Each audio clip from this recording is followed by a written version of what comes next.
Kami mohon perhatian hadirin. Acara Studium Generale akan segera dimulai. Assalamualaikum warahmatullahi wabarakatuh.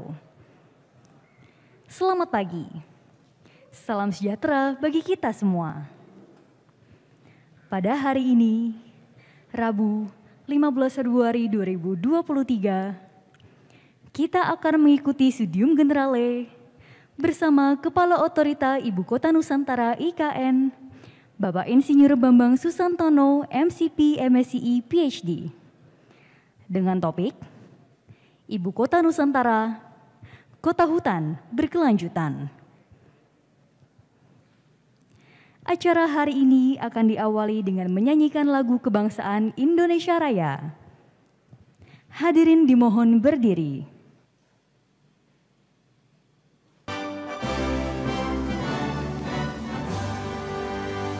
Indonesia, tanah airku, tanah tumpah darahku. Di sanalah aku berdiri, jadi pandu ibuku.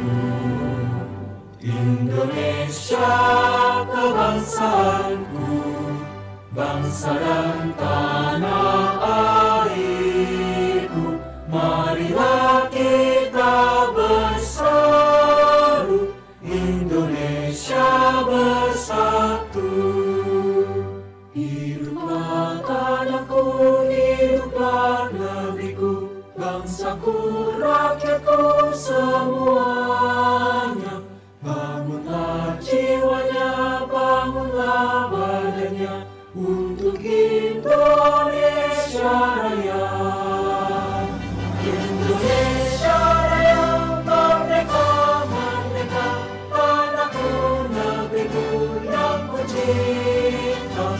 Indonesia Raya, merdeka, merdeka, hiduplah Indonesia Raya. Indonesia Raya, merdeka, merdeka, tanahku, negeriku yang ku cinta. Indonesia Raya, merdeka, merdeka, hiduplah Indonesia Raya.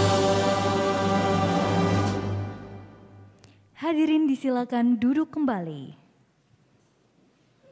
Selanjutnya, kita akan mengikuti penyampaian sambutan dari Sekretaris Institut Teknologi Bandung yang sekaligus akan membuka acara pada hari ini.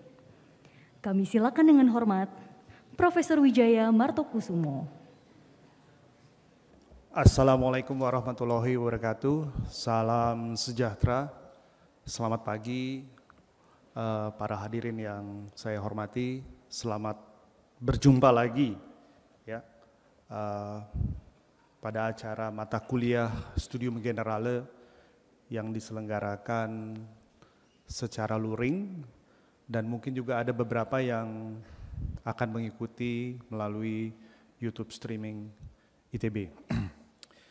Pertama-tama perkenankan saya atas nama Ibu Rektor Profesor Reni Wirahadi Kusuma untuk mengucapkan selamat datang kepada narasumber kita hari ini, yaitu Bapak Insinyur Bambang Susantono, MCP, MSCI, PhD. Selamat datang Pak. Beliau ini adalah Kepala Otorita Ibu Kota Nusantara atau IKN ya. Mungkin beberapa sudah pernah mendengar apa itu IKN ya. Nah pada kesempatan yang baik ini beliau akan berbagi ya bersama kita semua ya. Jadi para hadirin, terutama para rekan-rekan mahasiswa, para kolega dosen ya, yang saya hormati. Narasumber kita hari ini akan berbicara tentang Ibu Kota Nusantara, Kota Hutan Berkelanjutan ya. Jadi saya sendiri belum pernah ke sana Pak Bambang ya, jadi kepingin sekali, mudah-mudahan ada kesempatan dan izin yang diberikan oleh Bu Rektor. Baik ya, Pak Harun udah pernah ke sana ya? Belum ya? Oh belum Pak Harun ya. Pak Yuda ini belum juga ya. Ya. Baik ya, jadi katanya IKN ini dirancang dengan sangat unik ya. Dan dia akan dijadikan kota hutan tropis ya. Jadi tadi pagi sempat bicara sementara ini IKN itu adalah kota produksi hutan produksi ya. Nah, kemudian saya mendengar juga bahwa akan ada fasilitas yang bisa yang aksesibel oleh warga dalam jarak 10 menit ya. 10 menit itu berjalan kaki atau naik kendaraan nanti. Kita akan tanya-tanya nanti ya. Selamat datang Profesor Endang. Barusan ini Ibu Dekan dari SITH ya, Sekolah Ilmu Teknologi Hayati ITB. Saya kira beliau punya concern yang sangat tinggi pada acara ini ya. Jadi Pak Bambang ini nanti akan berbicara, jadi mudah-mudahan kita semua bisa mendengarkan, kemudian bertanya apa saja ya hal-hal yang menjadi tantangan atau hal-hal apa yang dihadapi terkait dengan IKN ya. Saya kira IKN ini kan rencana besar ya. Rencana besar yang saya pikir rekan-rekan mahasiswa dari 12 fakultas yang ada di ITB ini perlu dan harus tahu ya, karena ini adalah masa depan Indonesia ya. Pada kesempatan ini biasanya nanti ada pemaparan ya sampai dengan jam 10, barangkali nanti setelah itu akan dilanjutkan dengan diskusi. Kuliah Studium General kali ini akan dipandu oleh moderator kita Bapak Profesor Harun Al-Rashid Lubis dari FTSL. Pak Harun, makasih ya sudah mendedikasikan waktunya. Dan saya juga ingin mengucapkan banyak terima kasih kepada kolega sejawat ya, baik itu dari para pengampu mata kuliah SG, ada Pak Umar, ada Pak Henry ya, dan yang lain-lain. Kemudian ada dari Direktorat Kemahasiswaan, Ibu Naomi dari Direktorat Komunikasi dan Humas, dan tentunya semua pihak-pihak yang memungkinkan acara ini.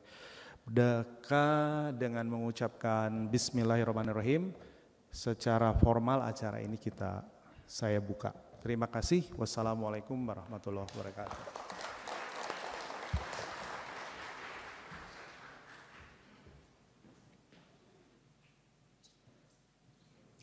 Hadirin yang kami hormati, kita akan memasuki acara utama pada hari ini, yaitu Studium Generale yang akan dipandu oleh moderator Profesor Insinyur Harun Al-Rashid, MSc, PhD. Beliau adalah Guru Besar Fakultas Teknik Sipil dan Lingkungan Institut Teknologi Bandung yang tergabung ke dalam kelompok keahlian rekayasa transportasi. Kepada Profesor Harun Al-Rashid, kami silakan. Bismillah. Assalamualaikum warahmatullahi wabarakatuh. Salam sejahtera bagi kita semua. Kita hari ini bersyukur pantas kehadiran Allah Subhanahu wa taala. Mas Bambang ini diundang khusus Mas untuk sharing lah whatsoever gitu untuk anak-anak muda. Ini ada di ruangan ini, ada di Jatinangor, Luring ya, daring ya, kemudian di Cirebon. Jadi kita udah ada multi kampus nih Mas Bambang. Ya. Bapak-bapak, ibu-ibu, hadirin sekalian, adik-adik yang khusus ya, yang kami cintai, hadirin semuanya. Hari ini kita akan mendengar ya,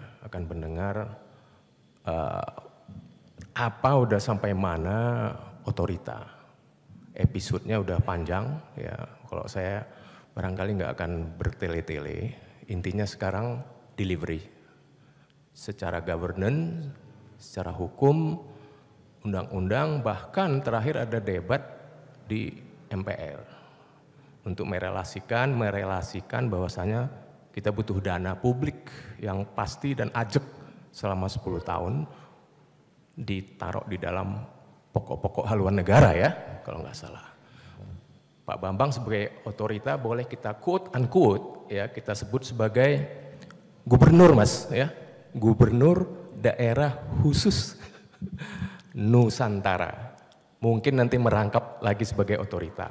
Jadi cerita ini kita udah lakukan di Batam, otorita, dan wali kota Batam juga merangkap otorita Batam.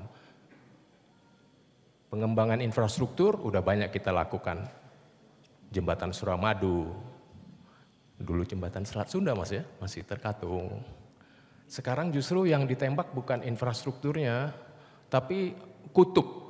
Meng-create suatu titik baru di tengah Indonesia, plus-plus ya harus ada juga infrastrukturnya. Inilah yang sedang menjadi 24 jam ya Mas ya. Karena berbagi tugas dengan pelaksana yang notabene di luar otorita, yakni sebutlah Satgas Pembangunan yang telah komit menyiapkan infrastruktur dasar yang sudah juga disiapkan dananya, dan 70 paket yang saya baca, dan ini sedang bergulir dan sebagian udah dilaksanakan, dan targetnya Agustus 2045 ada anak-anak muda ASN mungkin genapnya 17.000 ya. Ready Agustus 2045 dan tahun ini mesti selesai. Paling enggak mereka di sana biar betah mungkin ya. Awalnya betah dulu nih gimana. Nanti pelan-pelan tentunya dengan pengembangan perluasan yang nanti kita dengar dari Pak Bambang, agenda dan delivernya. Saya pikir secara keilmuan kita mengerti hubungan tata ruang dan infrastruktur. Jadi intinya memang ada pusat atau inti ini. Pusat intinya ini adalah administrasi. Ada feri-feri namanya, kota-kota pinggiran. Nah ini mungkin diskursus panjang ya, nanti mungkin akan jadi metropolitan. Tapi intinya ada kota administratif.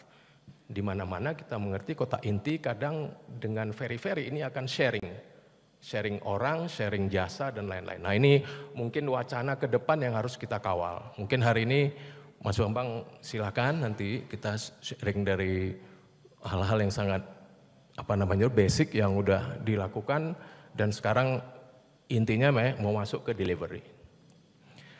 Mas Bambang ini dulu kayak adik-adik nih ya, dulu ruangan ini mejanya bertaburan, lalu kita duduk ngariung, asistensi segala rupa. Kalau yang di gedung kembar satu lagi, Aula Timur itu perpustakaan dulu. Nah wakil dari otorita ini Mas, dari arsitek ya Mas ya, Pak Doni. Jadi satu dari sipil, satu dari arsitek, dari ITB lagi. Dua-duanya. Jadi kalau ada apa-apa dengan IKN, paling enggak ya. Jadi adik-adik ini harus kritis memberikan pertanyaan nanti, khususnya kalau saya boleh fokus, karena ini udah istilahnya udah legal formalnya sudah ada, intinya risk ya, risk mitigasi. Kita harus bantu Mas Bambang ini bagaimana memikirkan risk mitigasi dari perjalanan menengah maupun jangka panjang. Karena ini sangat kompleks, pendanaan, governance, TKDN, whatsoever lah. Jadi ini akan jadi ajang juga transfer know-how, transfer pengetahuan, transfer kebijakan buat adik-adik semuanya untuk bahan-bahan tesis. Ya Mas ya, nanti adik-adik nih boleh dong ya. Jadi ini luar biasa, jadi laboratorium hidup buat kita bersama. Oke, tanpa berpanjang lebar, ada 40-50 menit, nanti 20 menit sebelum 10.30 ya, nanti Mas Bambang akan off katanya. Jadi kita manfaatkan ini sebesar-besarnya untuk mendengar, dan juga nanti adik-adik silakan ya bertanya. Silakan Pak Bambang, di sana atau duduk? Baik, bebas. Terima kasih Prof. Harun. Just free choice. Ya. Enak ya. Karena kuliah saya ingin izin untuk melantai juga nanti. Oh bagus, ya silakan. Bismillahirrahmanirrahim. Assalamualaikum warahmatullahi wabarakatuh. Salam, namo buddhaya, Om Swastiastu, salam kebajikan, salam sehat buat kita semua. Prof. Harun, Sekretaris Institut, Pak Wik, rekan-rekan semua, Sivitas Akademika, baik yang bergabung secara luring maupun daring. Pertama tentu salam sehat buat semuanya ya, dan alhamdulillah pada hari ini saya bisa bersama dengan teman-teman semua balik ke gedung yang sangat bersejarah buat saya. Saya dulu sampai tertidur-tidur tuh di pojok-pojok situ kadang-kadang gitu ya, pojok sana gitu. Ngapain itu bikin tugas-tugas mekanika teknik, analisa teknik, mekanika tanah, dan waktu itu asistennya galak-galak. Termasuk salah satu asisten, tapi ini nggak galak nih. Beliau senior saya, senang juga hari ini sama beliau di sini. Tapi ada beberapa hal yang sebelum saya mulai nanti presentasi saya, dengan harapan bahwa satu, kota ini merupakan kota Anda semua loh. Gitu ya, bukan kota saya, bukan kota satu administrasi pemerintahan, tapi kota Anda semua. Bayangin 20 tahun lagi ya, karena ini kita bicara 2045. Ya, jangan bicara 2030, jangan bicara 2035, 2045. Bangun kota itu nggak seperti balik, kayak telapak tangan gitu ya. Mau diundang Bandung Bondowoso, mau diundang Aladin gitu ya, nggak bisa bangun kota itu 5 tahunan. Ya, case studies banyak sekali dan kita belajar semua, baik dari best practices ataupun bad practices. Dua-duanya kita pelajari harus ya. Yang salah ya kita tidak mengulanginya, yang bagus tentu kita akan adjust sesuai dengan kondisi di lapangan. Ya. Tapi ada dua hal tadi yang karena Prof. Harun sudah menyampaikan ke Ibu sekalian. Yang pertama, treat this IKN as a living lab. Ya. Nanti saya cerita banyak tentang bahwa ini merupakan living lab, bukan hanya buat kalian tapi buat dunia. Ya, jadi kalau kalian nggak ngambil manfaat, apalagi saya udah tanda tangan MOU sama Bu Prof. Reni nih, Bu Rektor, I think you will be left behind, gitu ya. Satu itu. Yang kedua, ini suka nggak suka, mau nggak mau, Anda lihat dua pimpinan IKN ini nggak by design, tapi dua-duanya anak ITB, gitu ya. Jadi Anda harus bangga semua bahwa Anda juga pada waktu Anda masuk ke sini, zaman dulu nih Prof. Harun kan selalu ada spanduk tuh. Selamat datang putra-putri terbaik Indonesia, gitu kan. Jadi saya mengharapkan, insya Allah saya doakan kapan-kapan nantinya kepala otorita ada lagi dari antara kalian nih, insya Allah ya, gitu. Saya doakan tuh, jangan sampai juga ketinggalan. Baik, saya izin. Kadang-kadang di sana, kadang-kadang saya mau melantai, karena ini kuliah kan. Gitu. Ada clicker ya? Saya pakai clicker nggak? Nggak pakai clicker. Oke, next slide. Saya akan mulai dengan konteks ya, karena konteks ini penting banget menurut saya, bahwa we are in the middle of something changing gitu ya. Ada 3C biasanya yang saya sampaikan sebagai konteks dulu. Ya. C yang pertama adalah coronavirus. Kita tahu COVID-19 membalikkan semua hal yang disebut the new normal. Jadi sekarang orang nggak pengen lagi bilang new normal, tapi next normal. Ya, ingat nggak sebelum ada coronavirus kita udah bicara digitalisasi, IoT, AI segala macam. Begitu ada coronavirus ada percepatan untuk beberapa hal di mana digitalisasi tiba-tiba menjadi bagian dari kehidupan kita sehari-hari ya. Gitu. Jadi itu pertama. Yang kedua climate change. Perubahan iklim ini semakin lama semakin nyata. Ini juga sudah dalam 5-10 tahun terakhir kita alami, tapi tidak eskalasinya seperti yang kita hadapi sekarang. Itu akan mewarnai semua kehidupan kita. Yang ketiga adalah konflik, ini yang baru. Kita lihat konflik di Ukraina, ya, kita lihat juga konflik antara negara maju, itu juga akan mempengaruhi to some extent kondisi ekonomi global dan regional. Ya, jadi ada 3C ini nanti akan mempengaruhi next normal. Membangun IKN sekarang kita berada di tengah-tengah itu semua. Jadi kami juga harus mengadaptasi dalam berpikir secara dalam bahasa teori utopian, karena kita berpikir sesuatu yang idealized dan visioner ke depan. Jangan lupa 2045 ya, yang kita bicara ini ya. Gitu. Jadi enggak 5 tahun lagi, 10 tahun lagi, tapi kira-kira 20 tahun lah dari sekarang. Gitu ya. 3C ini akan mewarnai apapun yang kita lakukan. Dan sebetulnya next satu lagi, ada satu lagi C yang juga penting, cities. Ya, kita bisa bicara cities, kita bicara urban secara rileks ya. Cities ini karena 2/3 penduduk di global, 2/3 penduduk dunia nanti akan berada di kota di tahun 2050. Ya, sekarang ini lebih dari 50% sudah berada di kota. Ya, dengan segala kompleksitasnya lah ya, kita lihat di sini sehingga kita melihat konsep-konsep baru itu semakin lama semakin mengemuka.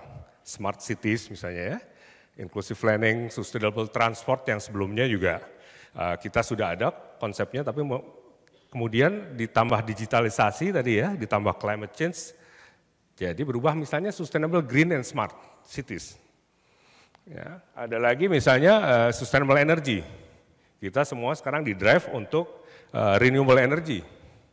Ya, IKN sendiri tidak akan menggunakan selain renewable energy. Itu tekad kita ya. Nanti saya cerita kenapa. Kemudian financial innovation, ya, inovasi finansial. Ya, saya teringat pada waktu awal saya diminta bicara tentang crowdfunding, diplesetkan menjadi iuran semua orang Indonesia. Padahal crowdfunding itu adalah teknik, ya, misalnya dari sekelompok orang untuk melakukan fundraising, kemudian dari situ dia akan menjadikan satu kegiatan menjadi realitas. Affection of masyarakat, sebenarnya dari masyarakat oleh masyarakat untuk masyarakat. Itu contoh ya di situ. Ya.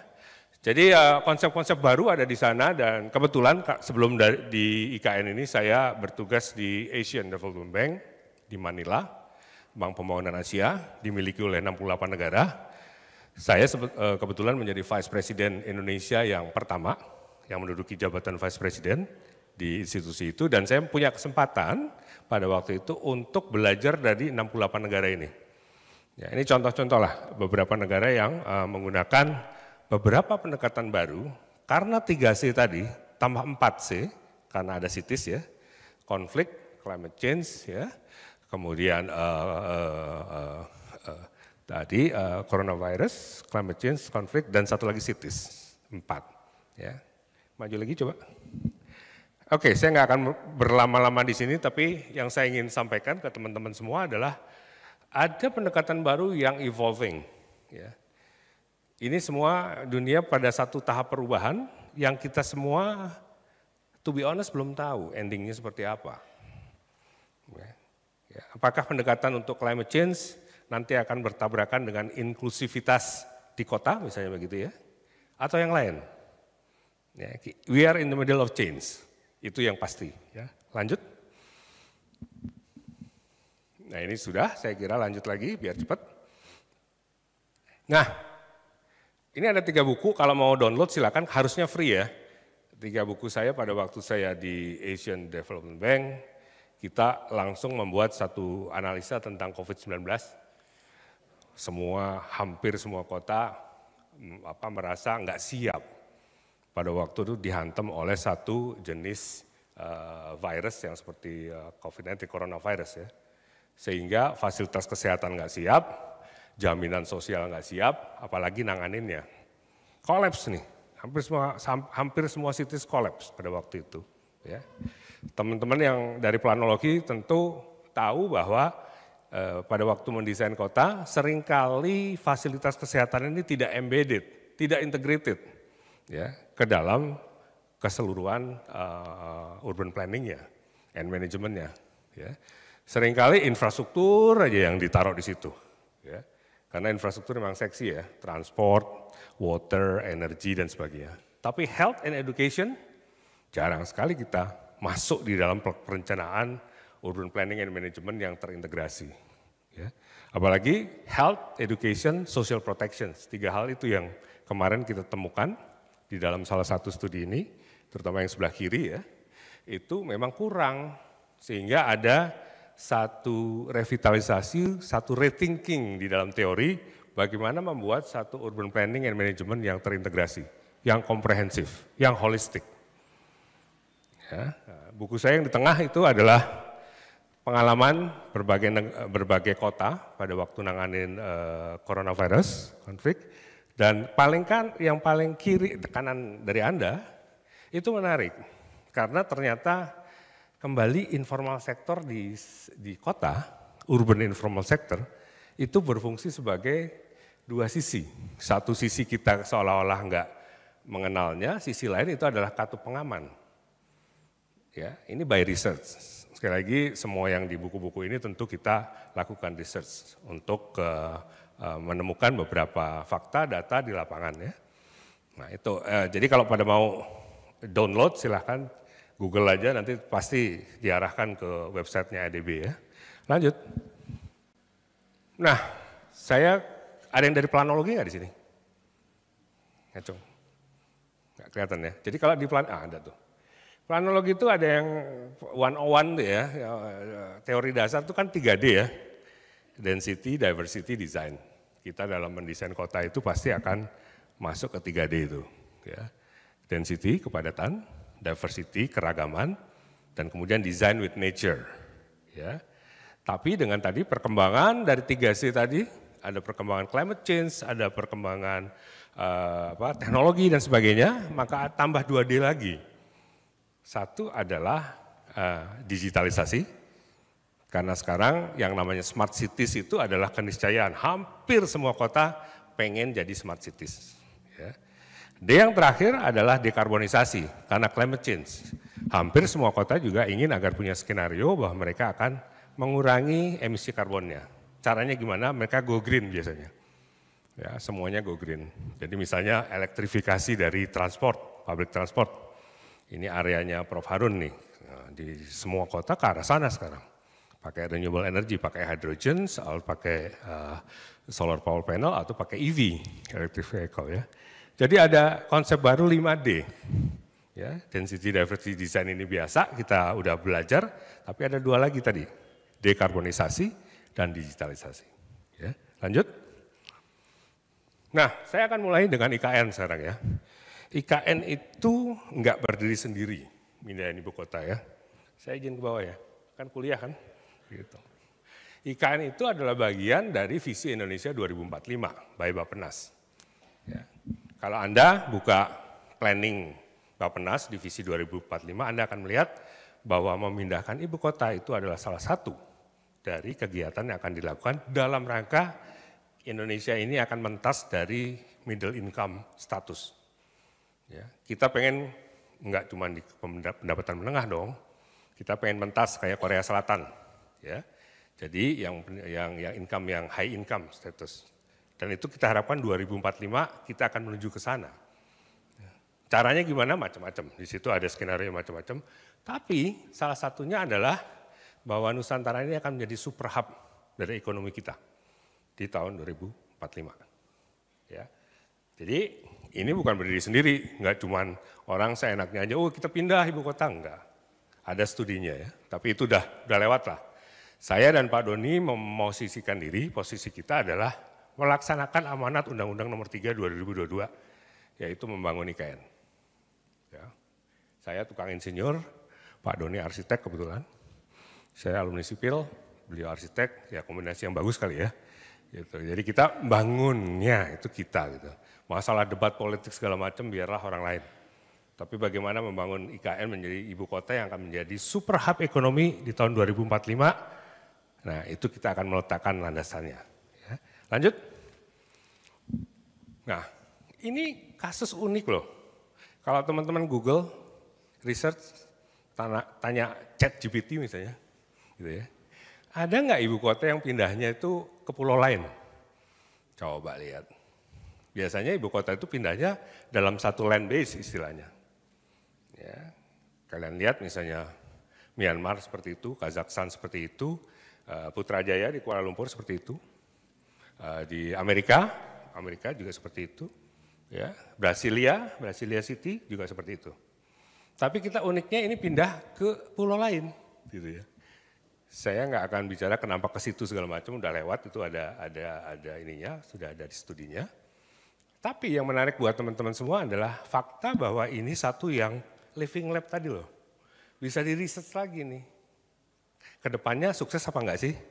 Kalau sukses apa yang sukses? Kalau enggak sukses apa yang enggak sukses? Ya, itu kita bisa lihat nanti. Next. Nah, IKN itu luasnya 4 kali luas Jakarta. 256.000 hektar. 256.000 hektar, ya. Itu luas areanya tuh. Plus ada area perairan sekitar 68.000 ya. Tapi kalau kita bicara daratan itu 256. Yang kita bangun sekarang sebetulnya ada di fokus yang di KIPP. Ini yang 6.671 hektar nih. Yang orange. Kita punya pointer nggak? Ya, di sinilah saya tunjuk. Ya. Itu yang disebut kawasan inti pusat pemerintahan. Di luar itu ada lagi yang orange-nya lebih terang, itu namanya, itu seperti urbanized area lah. Kalau teman-teman yang belajar planologi ya, itu area urban 56.000 hektar. Nah, di luar itu adalah pengembangan. Sebagian besar dari area ini adalah hutan. Tapi hutannya hutan produksi, bukan hutan tropis. Nanti saya cerita kenapa kita mau melakukan reforestation, penghutanan kembali. Ya. Gitu. Lanjut. Jadi keep in mind kalau ini adalah 4 kali luas Jakarta, 3,5 kali luas Singapura. Kalau saya ke Singapura saya selalu bilang gitu ya. Nah, bangun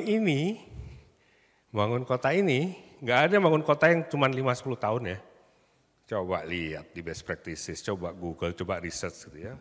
Paling enggak 30-35 tahun, itu kira-kira ya average 30-40 tahun. Dan menurut undang-undang dan rencana induk atau master plan dari IKN, yang buat saya given, ya, itu kita bangunnya sampai 2045 memang. Nah, menjadi menarik Prof. Harun, karena 2024 ada peristiwa politik. Ya, karena ada pergantian pemerintahan di situ, sehingga kami harus bisa meyakinkan ke semua pihak bahwa ini kota memang unstoppable. Saya pakai kata unstoppable. Unstoppable itu artinya mau siapapun jadi pemerintahnya ini nggak bisa di hold lagi. Ini pasti akan berkembang. Gimana caranya? Kota itu harus punya roh. A city must have a soul. Ya. Jangan jadi boring, jangan jadi kota yang garing gitu ya. Ada beberapa ibu kota yang rasanya garing. Kesana bagus sih, gedung-gedungnya bagus semuanya, tapi nggak dapet tuh rohnya. Kita jalan tuh nggak ada intimasinya gitu ya. Sementara kalau kita ke beberapa kota yang meskipun metropolis, tapi kalau kita berada di situ, kita merasa bahwa ya ini dapat nih kotanya, enak gitu loh. Kita berinteraksi dengan pendatang lain atau warganya ataupun melakukan aktivitas. Nah itu yang saya sebut a city must have a soul. Kota itu harus punya roh. Ya. Jangan cuma bangun aja. Jangan cuma bangun istana, jangan cuma bangun gedung-gedung, jangan cuma digital teknologinya bagus, tapi juga ada intimacy, ada interaksi warganya. Ingat Shakespeare bilang apa? What is a city but its people? Balik lagi, 101, teori dasar membangun kota. Kota itu buat siapa sih? Gitu. Buat warganya kan? Gitu. Jadi kita balik ke situ. Ya.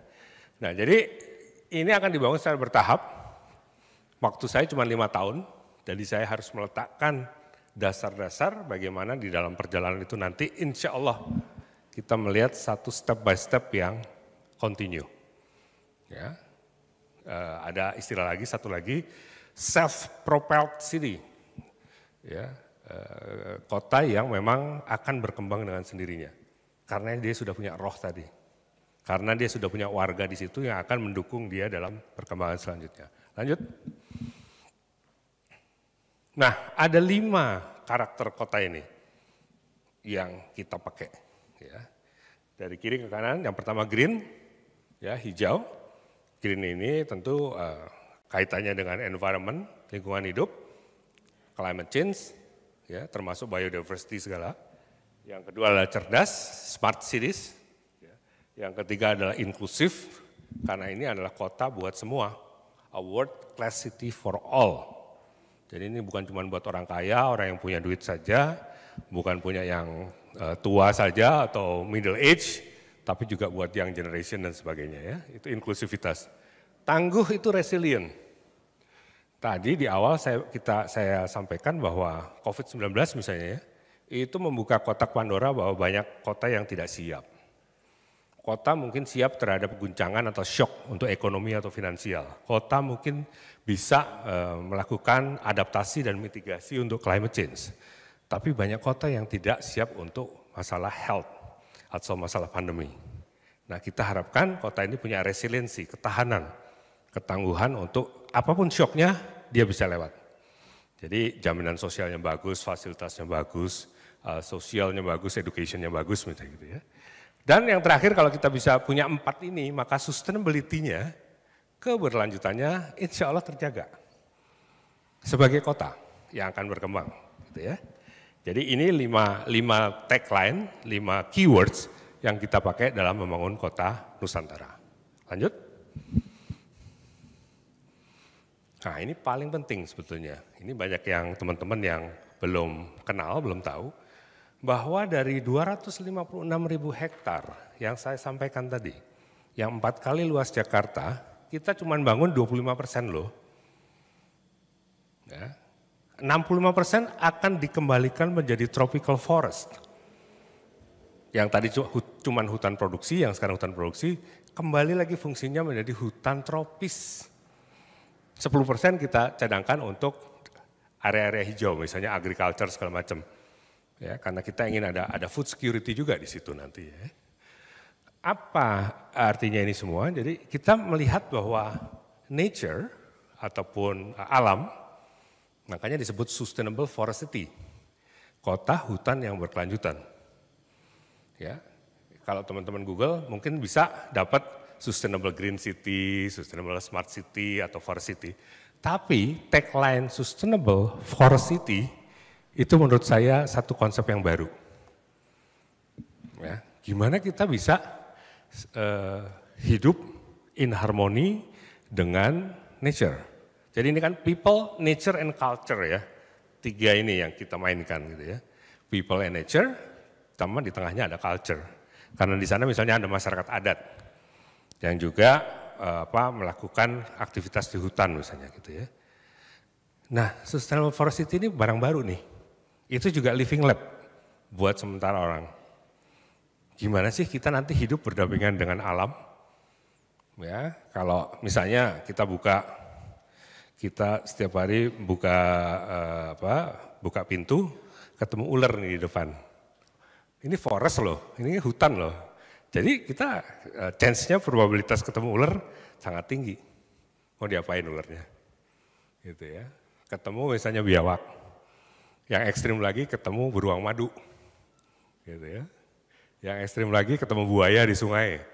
Gitu ya. How people live in harmony with nature. Itu salah satu yang bisa di-research sebetulnya. Saya bicara dengan menteri dari Singapura, menteri namanya Indrani. Saya cerita bahwa kita punya konsep sustainable forest city, dia bilang kita juga punya ini forest city di satu bagian dari Singapura.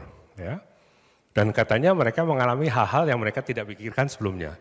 Contohnya adalah monyet yang bisa masuk apartemen.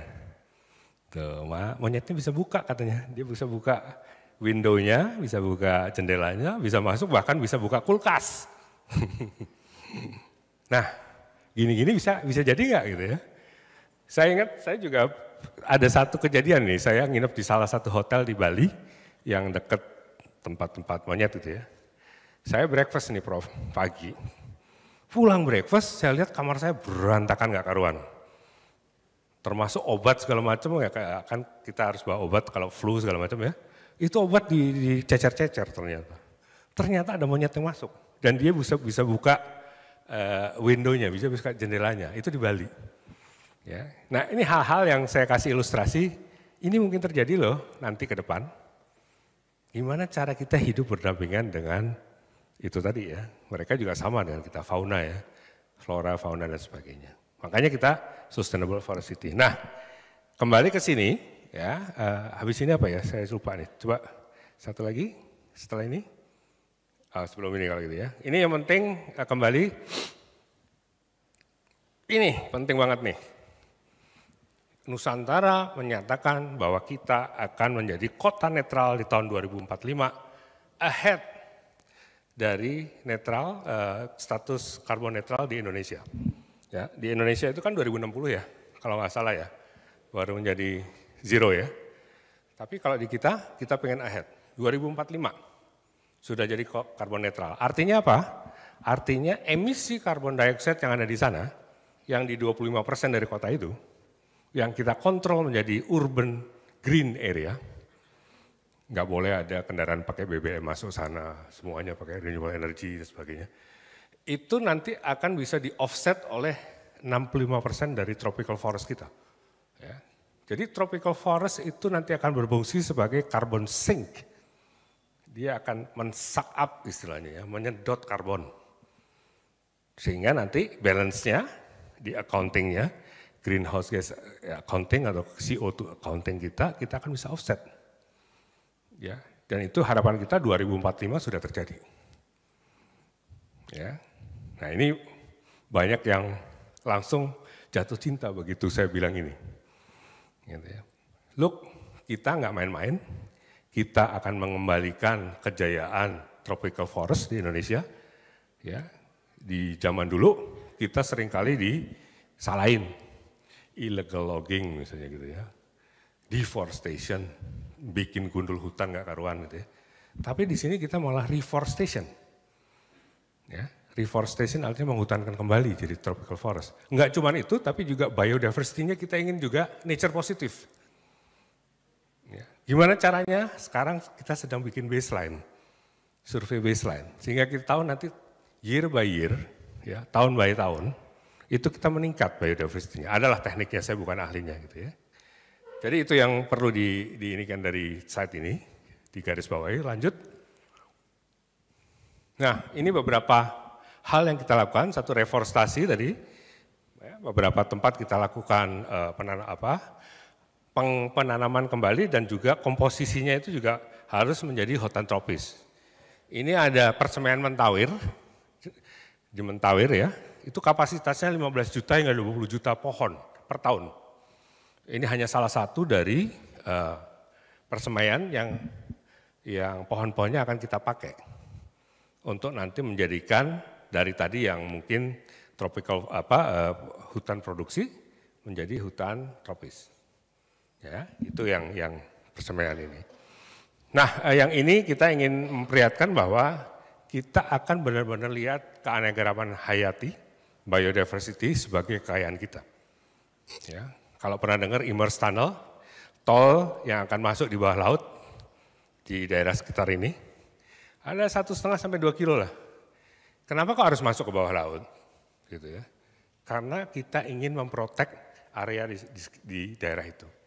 Itu adalah area konservasi, di mana di sana hidup bekantan di antaranya. Saudara kita itu yang hidungnya mancung gitu ya. Sama di situ juga akan ada dan ada pesut. Jadi lumba-lumba air tawar. Ya. Sehingga yang kalah kita, yang kalah infrastrukturnya Prof. Harun harus masuk. Gitu ya. Itu contoh bagaimana kita menghormati keanekaragaman hayati sebagai kekayaan kita. Ya, ini contoh.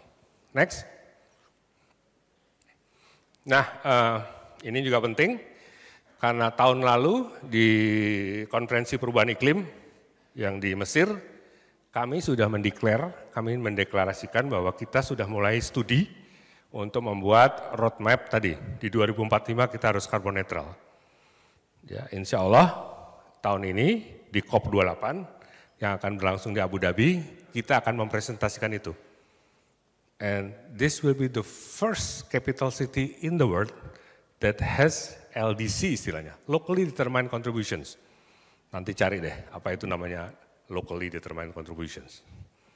Ya, Nusantara akan menjadi kota yang kalau insya Allah ya, di Abu Dhabi nanti kira-kira bulan Oktober-November kita declare bahwa ya kita punya roadmap, itu berarti roadmap pertama dari ibu kota insya Allah di dunia ini yang punya LDC. Langkah-langkah kita untuk climate change. Ya. Nah, banyak hal yang lain yang juga akan kita lakukan dari perbaikan tata kelola, pengelolaan hutan dan sebagainya dan seterusnya, termasuk agroforestry yang 10% tadi. Jadi 65% akan jadi hutan tropis, 10% akan jadi agro-related area, 25% kita bangun tapi harus jadi green area. Oke, lanjut. Nah, gimana dengan smart city, kota cerdas? Ada 6 area yang kita ingin lakukan. Sekali lagi teman-teman kalau bayangin, tolong bayangin 2045 nanti gitu ya. Yang pertama governance, transportation mobility, smart living. Ya kita selalu bilang smart governance, smart transportation, smart mobility, smart living, smart resources and energy, smart industry and human resources, and smart built environment. Ya nanti akan ada slide yang lebih detail tentang ini. Lanjut. Ya, contohnya adalah misalnya smart governance. Ya, everything will be handled by apps with AI and IoT with the big data. Ya, ini kita lakukan untuk nanti tentu begitu kita masuk ke 2045, kita punya satu sistem di mana kita bisa menggunakan hal-hal seperti digital identities, smart administration dan sebagainya. Tujuannya apa sih kita mau bikin smart? Kan sebetulnya kita pengen agar teknologinya membantu kita ya. Enggak sebaliknya, kita direpotin oleh teknologi. Jadi yang mau bikin sertifikat kelahiran putra-putrinya, nggak perlu lagi datang ke City Hall, ke tempat kantor pemerintahan, atau ke kelurahan, atau kecamatan, nggak perlu lagi. Semuanya by apps harus. Jadi sertifikatnya yang datang ke kita ketimbang kita yang datengin ke kantornya. Mempermudah hidup kita sehari-hari. Ya, ini contoh untuk smart governance. 2, lanjut. Nah, ini yang smart mobility yang orang banyak seneng nih, areanya Prof. Harun nih. Ya, saya mulai yang paling utopian, urban air mobility, big drone. Saya sudah menandatangani MOU dengan Hyundai untuk memiliki research center di IKN dalam rangka mencoba atau menjajal yang disebut proof of concept, POC, proof of concept, dari drone besar yang bisa membawa 4 penumpang dan 1 pilot. Ya, harapannya di 2045 nanti bisa kita punya itu, menghubungkan antara Balikpapan, Samarinda, dan Nusantara. Ya, jadi jangan bicara lagi, oh yang biasa-biasa gitu. Enggak, ini ojo dibandingke gitu ya. Bikin Nusantara ini harus sesuatu yang lompat, leapfrog. Ya. Kemudian yang ini autonomous, ini juga kita sedang bicara dengan beberapa provider. Autonomous artinya kan nggak ada sopirnya, nanti everything by pergerakannya juga nanti on demand.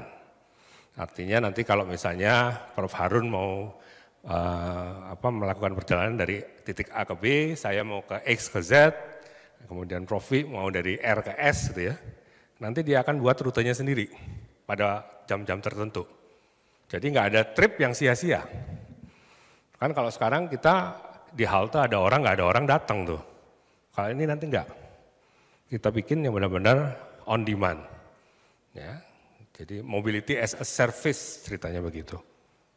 Ya, ini contoh-contoh saja untuk yang transportasi. Kemudian lanjut, contoh lagi untuk, nah ini untuk living conditions.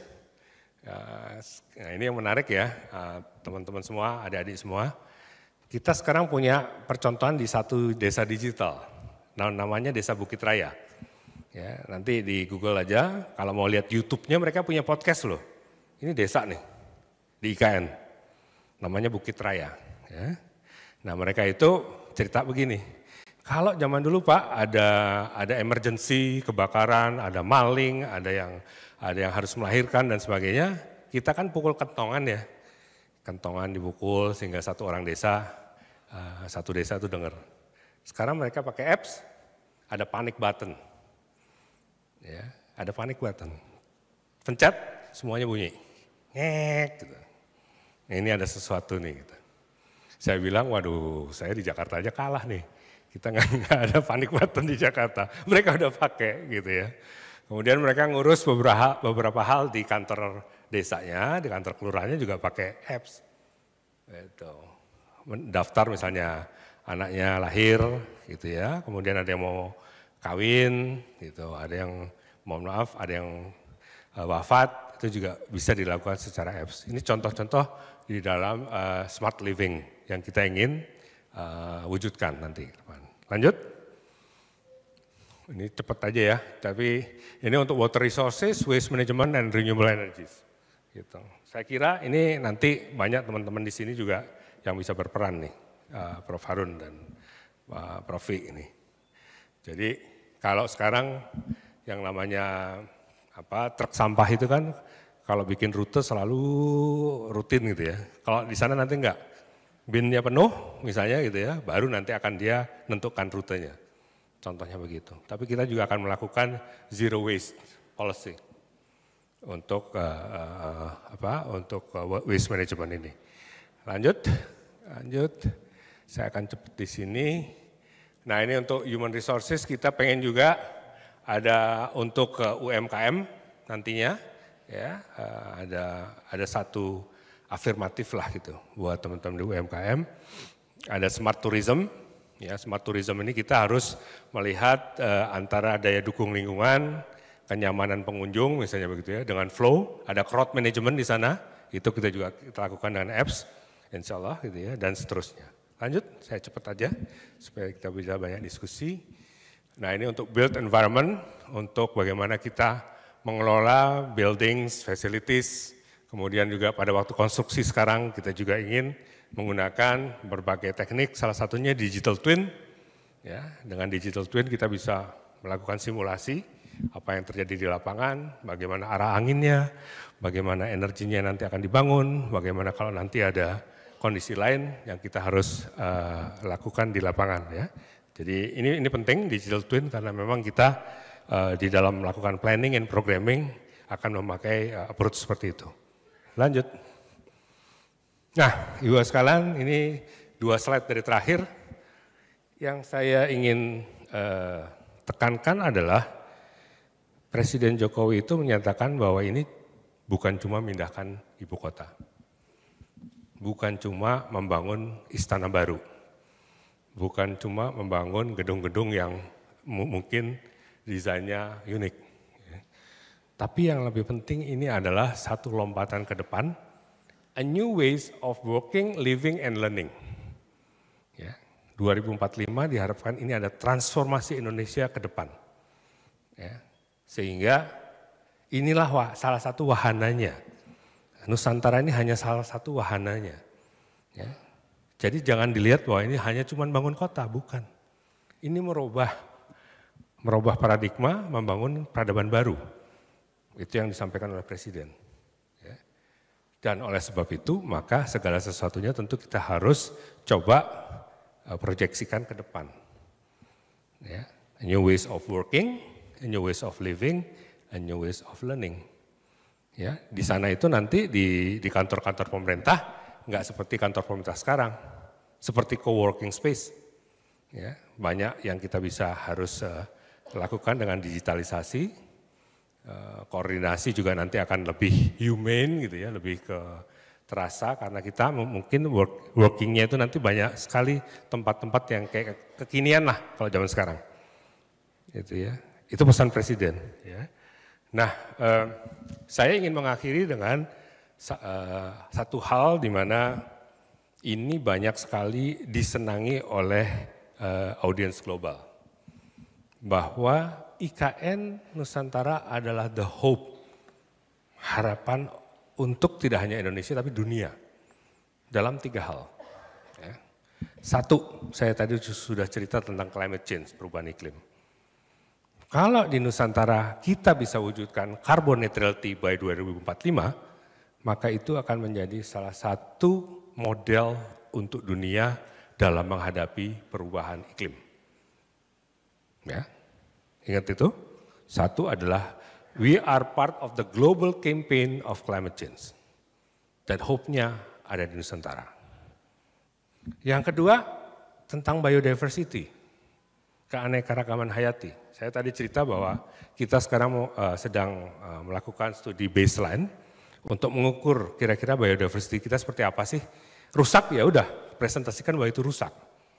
Tapi kita akan ada step by step, 1 tahun, 2 tahun, 5 tahun, 10 tahun, bagaimana biodiversity, keanekaragaman hayati, kekayaan plasma nutfah di Nusantara dan juga di Indonesia bisa menjadi bagian dari hope untuk biodiversity di dunia.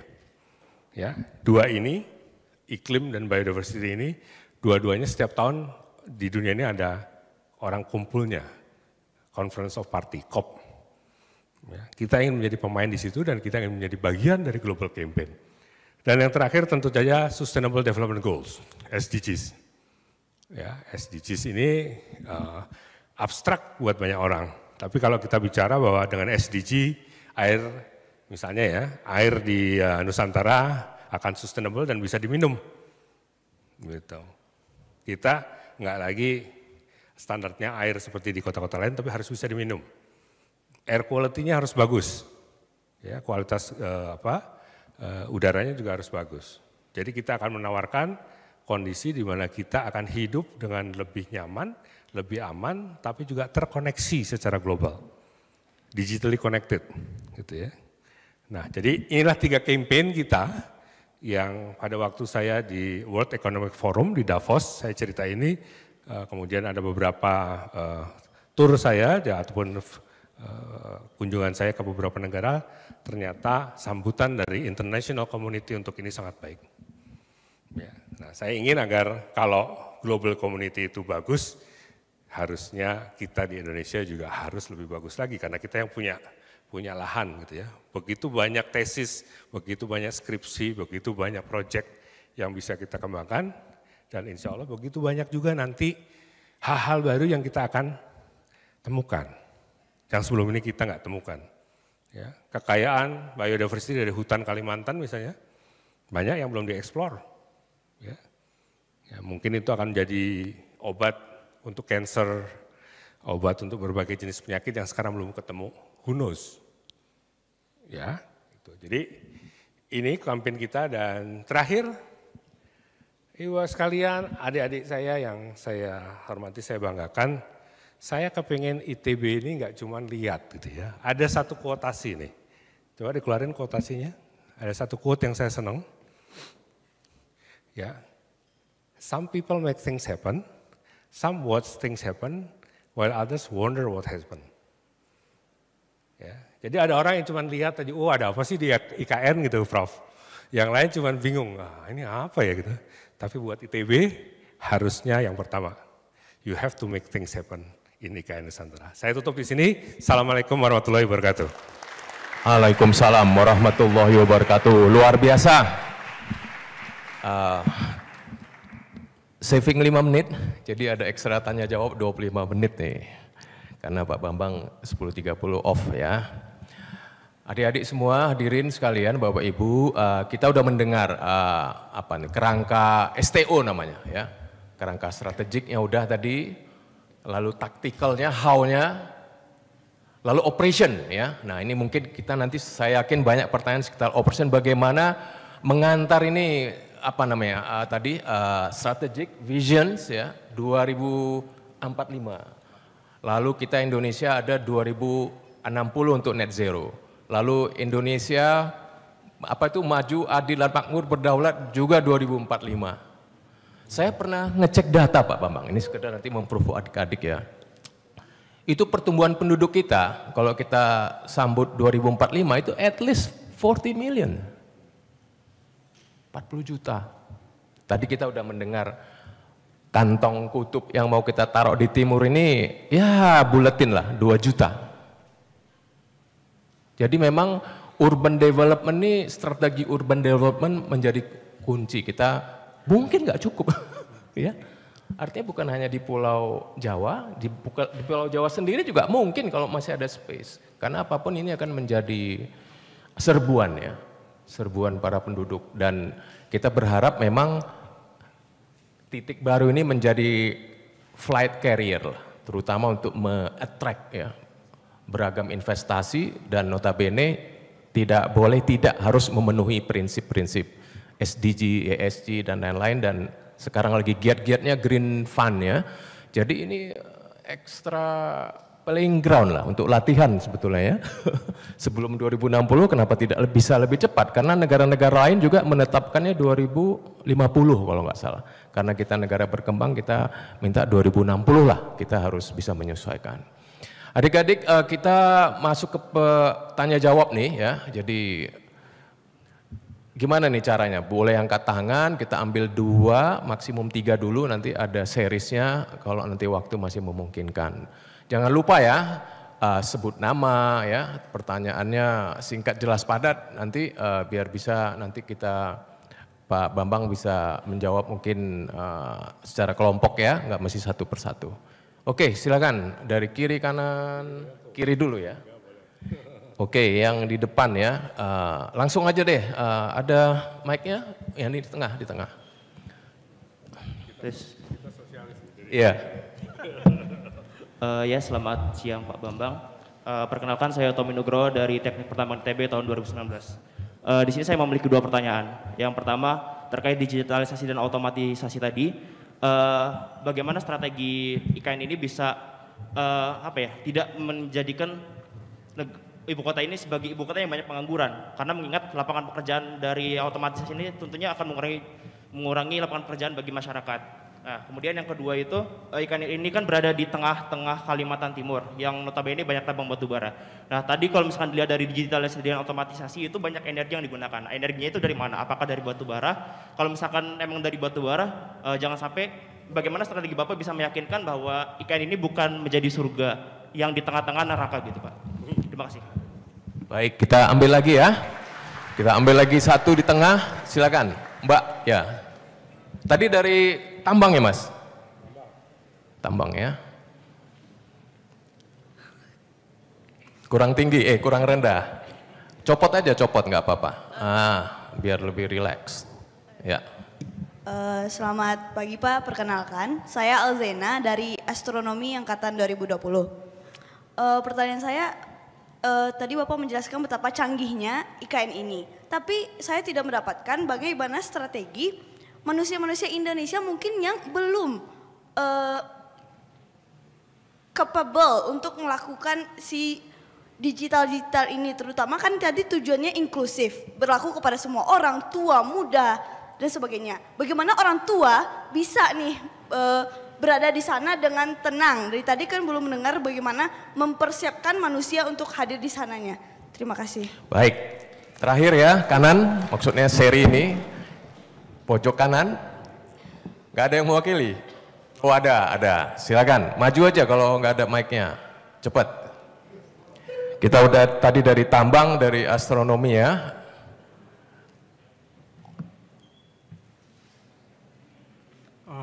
Tes, Selamat pagi Pak. Saya izin bertanya, ada 2 pertanyaan dari saya. Yang pertama, maaf saya perkenalkan dulu ya. Nama saya Reza Rahmat Sinaga, saya dari jurusan biologi tahun 2020. Izin bertanya, ada 2 pertanyaan dari saya. Yang pertama tuh, saya telah melakukan beberapa maksudnya kayak melakukan pencarian mengenai ibu kota Nusantara dan ada beberapa isu yang mungkin perlu diutarakan. Yang pertama tuh mengenai suku asli yang ada di kawasan ibu kota Nusantara sendiri gitu. Saya membaca bahwa di situ terdapat suku Balik yang dimana beberapa daripada masyarakatnya dan juga tokoh adatnya itu kurang setuju mengenai bagaimana ibu kota Nusantara ini akan dibangun. Nah, menurut Bapak bagaimana penanganan dari ibu kota Nusantara tersebut untuk meyakinkan suku-suku asli tersebut supaya ibu kota Nusantara tersebut dapat dibangun. Kemudian yang kedua, tadi Bapak sebutkan bahwa ibu kota Nusantara tersebut tuh bakal dibangunnya tuh di atas hutan produksi. Nah, masalahnya apakah itu tuh semua daerah yang bakal digunakan itu tuh apakah benar-benar semuanya hutan produksi atau memang ada beberapa bagian-bagian alam lainnya yang perlu kita pertahankan gitu. Karena beberapa pihak telah menekankan bahwa di situ ada hutan mangrove, di situ ada kawasan pelindungan untuk orang hutan dan semacamnya gitu. Yang mungkin itu perlu dipertimbangkan kembali gitu Pak. Mungkin pertanyaannya itu. Baik, terima kasih Pak Bambang. Ini temanya 1, 2, 3 kelestarian ya, lestari. Silakan Pak Bambang langsung. Iya, oke. Good point nih semuanya. Saya mulai dengan soal digital dulu ya. Setelah COVID-19 ini kita mendeteksi satu pola pembangunan yang kurang menguntungkan, tidak hanya di Indonesia, tapi di berbagai negara, yang disebut pola pembangunan huruf K. Ya, K itu kan ada yang ke atas, ya, ada yang garis ke atasnya, ada garis yang vertikal, ada garis ke atas, ada garis ke bawah. Garis ke atas itu adalah untuk mereka yang memang sudah memiliki digital literacy yang tinggi. Ya, saya mau jawab mbaknya sama masnya nih. Mereka yang startup yang bagus, yang sudah advance dalam bidang digital, itu meraup keuntungan yang luar biasa. Jadi mereka take off tuh. Kalau huruf K itu kan ada yang ke atas tuh ya, trennya ke atas. Itulah mereka yang punya digital advantage. Nah, sementara yang nggak punya penguasaan digital, mereka garis yang menurun, yang ke bawah trennya. Sehingga kalau huruf K itu kan ada garis ini, yang naik itu adalah digital advantage, yang ke bawah itu adalah digital disadvantage istilahnya. Nah ini memang keniscayaan karena pada waktu COVID-19 kemarin semua orang dipaksa suka nggak suka mau nggak mau harus punya kemampuan digital. Dan itu kelihatan di berbagai negara, utamanya di Indonesia, bagaimana transaksi dengan digital, online, e-commerce segala macam, memang aktivitasnya luar biasa. Ya. Nah gimana kita nyiapkan? Karena mau nggak mau suka nggak suka orang yang ke Nusantara ini harus punya kemampuan digital. Gitu ya.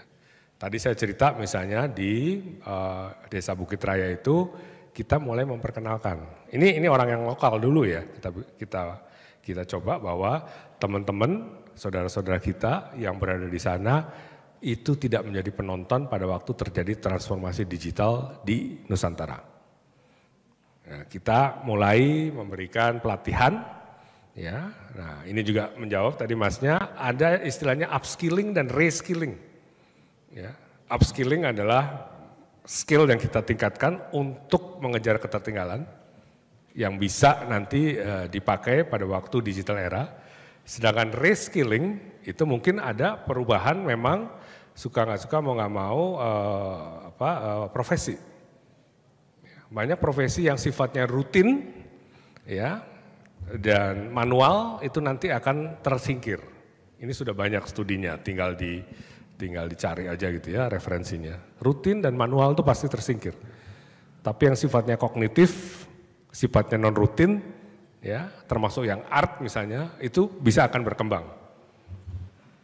Ya, jadi yang kita lakukan sekarang adalah menyiapkan teman-teman yang di lokal. Tentu ini nggak bisa kita sendiri ya, Nusantara hanya bertanggung jawab untuk daerah Nusantara sendiri. Tapi juga bagaimana institusi pendidikan seperti halnya di ITB ini mungkin nanti di dalam melakukan sekarang namanya kerja praktek atau apa. Ya, itu bisa juga melakukan pelatihan-pelatihan digital supaya orang melek digital. Ya, pasar basah di Sepaku di IKN itu sekarang sudah digitalize loh. Pasar basah kita lakukan itu di sana. Jadi orang udah bisa beli wortel, beli timun, beli segala macam pakai apps. Ya kita bekerja sama satu provider lah gitu ya di sana. Tapi itu keniscayaan.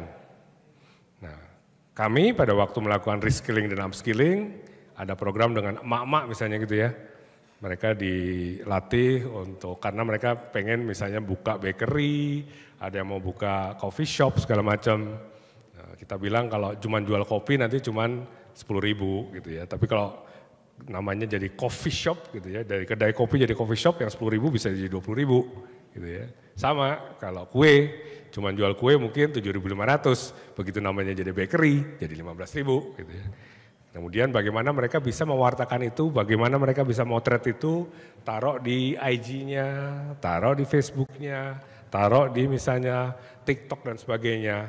Itu kita share ke mereka, ya supaya mereka prepare, supaya nanti begitu ada transformasi digital, mereka nggak cuma jadi penonton dong gitu ya, mereka harus menjadi part of development process di IKN. Jadi itu untuk menjawab tadi tentang bagaimana digitalisasi akan kita lakukan di sana. Ya, energi, saya kira energi semuanya green, kita akan pakai semua yang green kecuali batu bara. Ya, kita akan milih-milih beberapa jenis energi, surya, bayu, kemudian hidro misalnya, untuk mensuplai energi di IKN. Ya, pasti akan ada transisi di awal-awal, iya, tapi kami ingin ingin juga listrik yang di-provide PLN sebagai penyeimbang itu juga dari energi yang green ya. Mungkin yang awal-awal kita masih pakai gas itu debatnya panjang lah gitu ya. Tapi nanti mungkin di 2030 kita harus full hijau gitu. Terus apalagi ya tentang suku asli, iya kita banyak dialog dengan mereka. Ya, ini memang IKN Nusantara itu lokasinya unik, Prof. 70% itu pendatang dari Jawa, 70%. Ya, mereka generasi ketiga, banyak generasi ketiga dari transmigran kita. Ya, dari berbagai suku lah di Jawa yang melakukan transmigrasi. 20% itu dari Sulawesi, gitu ya. Sisanya 10% ke bawah itu baru yang lokal. Ya, jadi salah satunya tadi disebut ada salah satu suku yang kita juga bicara dengan mereka bagaimana mereka nanti bisa diikutsertakan di dalam pelestarian alam, konservasi hutan dan sebagainya. Ya. Jadi don't worry tentang itu. Saya kira itu, jadi kalau kita lihat memang di dalam kawasan inti pusat pemerintahan itu sebagian besar status lahannya adalah hutan produksi. Ya. Sebagian kecil adalah area pengguna lainnya, APL itu area pengguna lain adalah mereka yang punya sertifikat gitu ya. Tapi kalau kita lihat pengembangannya ke bawah, nah itu daerah-daerah yang memang kita harus lakukan banyak hal, terutama di Bukit Soeharto ya. Kalau pernah dengar tentang bagaimana rusaknya Bukit Soeharto di masa lalu, itu adalah daerah-daerah yang kita ingin tadi melakukan berbagai macam upaya untuk mengembalikan lingkungan. Jadi banyak illegal mining, illegal logging misalnya gitu ya, itu harus kita lakukan penertiban dan kita lakukan juga penataan kembali. Sehingga kaidah-kaidah lingkungan nanti bisa kita tegakkan di situ. Tapi itu berada di dalam kawasan pengembangan IKN istilahnya. Jadi ada 3 tadi ya, yang orange tadi, kawasan inti pusat pemerintahan, kawasan urbanized area-nya, ya, kawasan Nusantaranya dan kemudian kawasan pengembangannya. Mungkin ada yang petanya bisa ditaruh di situ yang orange. Andrew, petanya coba yang orange tentang KIKN, KIPP dan kawasan lainnya. Gitu. Saya kira saya udah jawab semuanya nih, insya Allah ya. Kalau nggak puas, silahkan nanti. Baik, Pak Bambang, ini teman-teman adik-adik ini ada juga yang di dalam jaringan. Ya mungkin panitia kalau mau pick up one boleh, kalau nggak ada nanti kita oper ke yang di gedung ini juga. Pak Bambang, inti daripada agenda besar kita ini, saya melihat yang paling penting ini kelihatannya iklim berkolaborasi, Pak. Nah, ITB ini kan engineering. Tadi pertanyaannya tuh walaupun dari biologi, itu ada menyangkut humanities, menyangkut sosial. Bahkan sekarang, Pak, kampus-kampus ini cenderung condong mau buat fakultas kedokteran semua. ITS udah, ITB juga lagi mikir-mikir. Memang kerja lintas ya, ini membutuhkan kerja lintas. Payung ESG juga itu kan pesannya. Korporasi juga tidak bisa mengeruk profit sebesar-besarnya, tapi juga harus melihat ya planet gitu ya, planet katanya. Oke, gimana? Ada pertanyaan dari daring? Kalau nggak ada, saya ambil satu terakhir.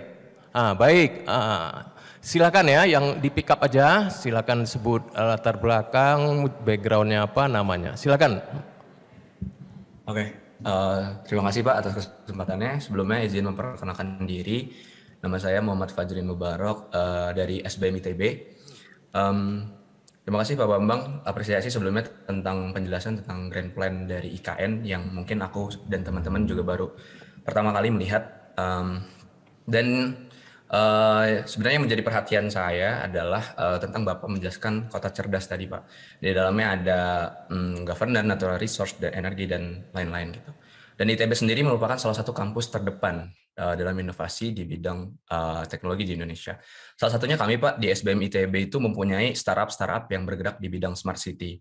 Salah satunya startup yang saya jalani saat ini juga itu di bidang smart waste management. Tadi idenya sempat Bapak mention bahwa membuat sebuah sistem pengangkutan sampah yang mana ada smart trash-nya yang bisa mengukur tingkat volumenya. Nah, pertanyaan saya ini sih Pak, bagaimana cara kami, mungkin khususnya startup yang ada di SBM ITB yang telah mempunyai value yang selaras dengan IKN dapat bekerja sama dan berkolaborasi dengan IKN gitu Pak. Mungkin itu pertanyaannya. Langsung Pak Bambang, tepat nih pertanyaannya. Iya, terima kasih Mas. Saya kira ini bagus sekali ya. Artinya kita terbuka ke semua ide, inovasi dan sebagainya. Dan kebetulan kan kita sudah punya MOU nih, Prof. Dan juga Pak Wi, ya, antara ITB dan kita. Jadi monggo aja, nanti main ke Balikpapan atau langsung ke lapangan. Kantor kami kebetulan sekarang ada 3 di Jakarta, itu di Menara Mandiri, di seberang dari GBK, tapi di kantor kami di Balikpapan ada, karena memang kami belum punya kantor ataupun tempat tinggal di lapangan, sedang dibangun ya. Nah, di lapangan juga kita punya base camp, ada itu di antara rumah pekerja. Jadi kami terbuka dan menyambut baik kalau ada ide-ide yang sekarang saya bilang. Di kita lurahnya itu Pak Wenten, Pak Wenten. Profesor Wenten. Jadi Pak Wenten harus dengar nih. Iya. Jadi kalau istilahnya kalau zaman dulu kan kita harus berpikir out of the box ya, Iya, Prof ya. Ini thinking without the box. Boxnya udah gak ada gitu. Coba gitu ya. Jadi mungkin teman-teman di SBM atau yang lain di sini juga punya ide-ide yang bagus, why not gitu ya. Dan jangan lupa kalau Anda patenkan itu, Anda akan menjadi orang-orang pertama yang bisa dicatat sejarah loh. Gitu. Karena ini luar biasa, ini kesempatan langka. Bangun ibu kota ini nggak akan berulang kembali 100 tahun lagi mungkin. Gitu ya. Jadi think without the box, mari kita coba-coba lakukan sesuatu yang memang utopian, oke, utopian kan nggak apa-apa. Tapi itu adalah sesuatu yang achievable dan doable. Gitu. Jadi saya menyambut baik. Saya juga ingin menggarisbawahi Prof. Harun tadi bahwa banyak ide-ide cerdas, ini teman-teman teknik, tapi jangan lupa bahwa ide-ide itu cerdas tapi humanis. Saya selalu ingin bilang bahwa cerdas harus diikuti dengan humanisme. Karena kalau membangun kota, terutama untuk membangun kota, what is a city but its people, kembali ke situ. Kita akan harus people center. Kota ini, nah ini juga menarik nih Prof. Saya juga cerita bahwa kita sekarang sedang studi tidak hanya untuk membuat ini livable city, kota yang layak huni, tapi kota yang lovable, dicintai. Gimana caranya gitu ya. Nah ini kita dapat bantuan dari Finland, karena Finland adalah salah satu negara yang memang indeks kebahagiaannya tinggi. Nah, gimana nanti di IKN Nusantara orangnya bahagia gitu ya, itu kita lagi cari konsep-konsepnya dan kemudian nanti punya roadmap untuk itu. Jadi livable and lovable city. Gitu kira-kira. Luar biasa. Sebetulnya kita ada 5 menit lagi nih, 5 menit lagi nih. Jadi silakan Bu. Ini dari SITH Pak Bambang, Ibu. Itu mic-nya Bu.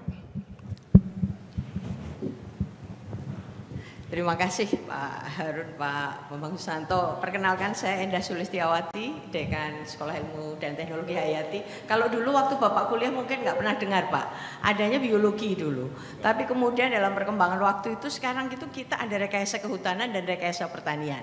Nah kebetulan saya itu di awal tahun lalu bersama beberapa dekan Fakultas Kehutanan di Indonesia diundang Ibu Menteri KLHK ke titik nol. Jadi saya sudah punya sedikit film, tapi memang ini suatu exciting, very exciting, dan saya pengen semua mahasiswa ITB itu juga bisa share the excitement tentang ini. Tadi Bapak sudah membawakan sangat bagus. Nah, konsep Forest City yang digagas Pak Presiden itu menurut saya luar biasa, karena itu menyentuh kekayaan komparatif Indonesia yang paling besar. Kata hutan itu kan reflecting biodiversity, itu udah nggak ada kalahnya Indonesia. Nah, tapi bagaimana kemudian tantangannya mengoperasionalisasi ini. Jadi core dari semua kegiatan itu tadi Bapak sudah sampaikan adalah menghadirkan hutan. Tapi tantangannya adalah what kind of forest begitu ya. Jadi ada yang tugas akhir tentang ini Pak. Jadi untuk aspek kehutanan itu anak bimbing saya itu sudah mengidentifikasi ada 1433 jenis pohon yang ada di Kalimantan, yang ada di buku. Yang ada di buku ini Pak ya. Kemudian diperiksa di Kalimantan Timur dari beberapa lokasi itu dia ketemu 543 jenis pohon. Tapi apa yang terjadi kalau kita lihat jenis-jenis pohon yang biasa ditanam untuk kegiatan orang bilang reforestasi, rehabilitasi, reboisasi itu 60 jenis.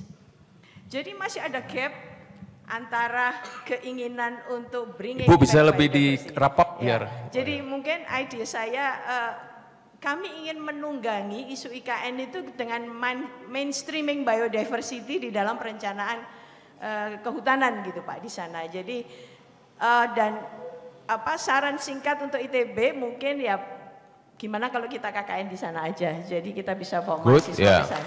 Terima kasih. Wah ini masukan yang to the point ya Pak, menyambut tantangan Pak Bambang. Jadi Pak Wi dengar nih ya, kita harus gercep ya. Kita harus gercep. Saya pikir juga masalah herbal, masalah alternatif pengobatan, waduh, hal-hal yang di luar-luar itu barangkali terbentang di sana untuk dieksplor. Kita udah di ujung waktu nih, walaupun kita ada 2-3 menit kan gitu. Saya melihat ya intinya tadi mau di-combine ya oleh Pak Bambang segala rupa potensi, dan terutama itu yang ACES istilahnya itu, ACES. ACES itu singkatan daripada autonomous, ya, autonomous, connected, electric, ya, sama sharing dari sisi aset. Nah ini barangkali kerangka kemanapun, apapun aset, gedung, tadi dalam rangka on demand, tadi apalagi. Memang kita akan harus bertransformasi yang sedang banyak didiskusikan. Jadi di balik itu semua tadi masalah divide and inclusiveness. Jadi masalah demokrasi, kadang kita juga udah melihat rangkaian temuan-temuan gimana nih orang yang kurang yang gaptek ini juga bisa turut bersuara. Nah ini mungkin juga ada pertanyaan yang paling basic, bagaimana kalau ada keputusan-keputusan juga ya mungkin kalau di sana karena anak-anak milenial nanti ya mestinya semuanya udah native gitu. Tapi kalaupun ada ya itu harus juga didengar suaranya, apapun itu adalah pilihan masing-masing. Pak Bambang, you have 2-3 minutes if you would like to wrap up and close, please. Baik, terima kasih Prof. Harun. Untuk Bu Dekan, saya tunggu ya Bu ya, gitu. Saya langsung aja nih, saya tunggu Pak Wi, kemudian teman-teman yang mau sumbang saran, mau KKN, mau apa, monggo. Treat this one as a living lab, karena ini memang satu perjalanan panjang, satu knowledge journey, jangan kalah sama universitas lain di luar negeri. Ya, saya dapat banyak offer untuk menjadi knowledge partner from the best university in the world ya, you name it, gitu. Tapi tentu hati saya untuk ITB dong, karena saya alumni ITB gitu ya. Jadi pesan saya adalah Pak Bambang, ada Bu Rektor kebetulan nih mampir. Ibu, ya. Waduh, ini baru aja bilang bahwa datang, ya. Bu Rektor, Bu Prof Reni, saya baru bilang bahwa kami tunggu di IKN Bu, secepatnya gitu ya. Saya lihat banyak sekali ide yang bagus, apakah itu tesis atau itu kerja praktek atau apapun, kita sudah punya MOU dan saya kira waktunya kita bersama untuk mencoba merealisasikan itu dan saya tidak ingin melihat ITB ketinggalan. ITB harus di depan karena kebetulan ketua dan wakil ketuanya alumni ITB Bu. Ketua otorita dan wakil ketua otorita alumni ITB dan saya kira ini sebagian besar yang ada di sini akan menjadi owner nih. 20 tahun lagi kan Anda akan menjadi orang penting di sini kan. Pelaku, ya. Tadi saya doakan juga mungkin akan ada juga yang di sini ini akan jadi kepala otorita. Jadi kepala otorita itu buat teman-teman kalau tadi Pak Prof Harun bilang ini kayak gubernur, sebetulnya bukan. Ya, ini gubernur yang rasa menteri, karena tingkatnya menteri gitu ya. Jadi ada orang bilang ini gubernur rasa menteri, menteri rasa gubernur gitu ya. Tapi yang ingin saya sampaikan, sekali lagi saya terima kasih, saya bangga dengan ITB, saya bangga menjadi alumni ITB, ini alma mater saya, dan tentu saya menunggu teman-teman semua yang ada di sini untuk ikut ambil bagian di dalam history in the making istilahnya. Ini satu yang nggak terulang lagi mungkin gitu ya. Dan ini adalah kesempatan buat kita semua, termasuk teman-teman di sini untuk thinking without the box tadi. Boxnya udah nggak ada. Kita coba lihat lompatan ke depan seperti apa. Tentu ini untuk kemakmuran, untuk kemajuan bangsa dan negara Indonesia. Terima kasih sekali lagi. Vivat Alma Mater, Jaya selalu ITB. Assalamualaikum warahmatullahi wabarakatuh. Kita serahkan kepada MC kembali. Ya, terima kasih ya Pak Bambang. Kami mohon kepada Bapak Bambang urut tetap di tempat. Selanjutnya, Sekretaris Institut Teknologi Bandung akan memberikan piagam penghargaan kepada Bapak Insinyur Bambang Susantono, MCP, MSCI, PhD. Kepada Profesor Wijaya Martokusumo, kami silakan. Bu Rektor naik, Bu Rektor. Ayo. Bu, ayo. Ya.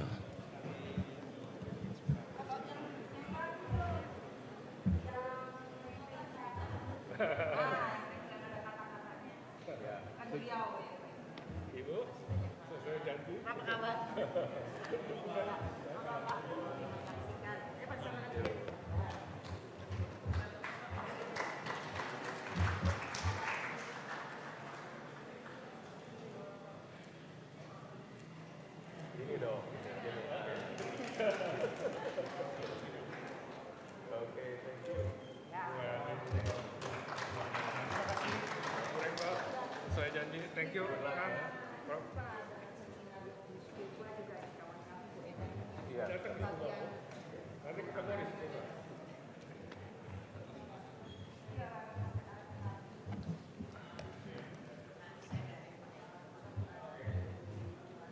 Baiklah hadirin, dengan demikian Studium Generale pada hari ini telah selesai.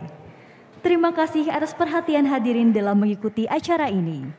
Selamat siang, salam sehat selalu. Wassalamualaikum warahmatullahi wabarakatuh.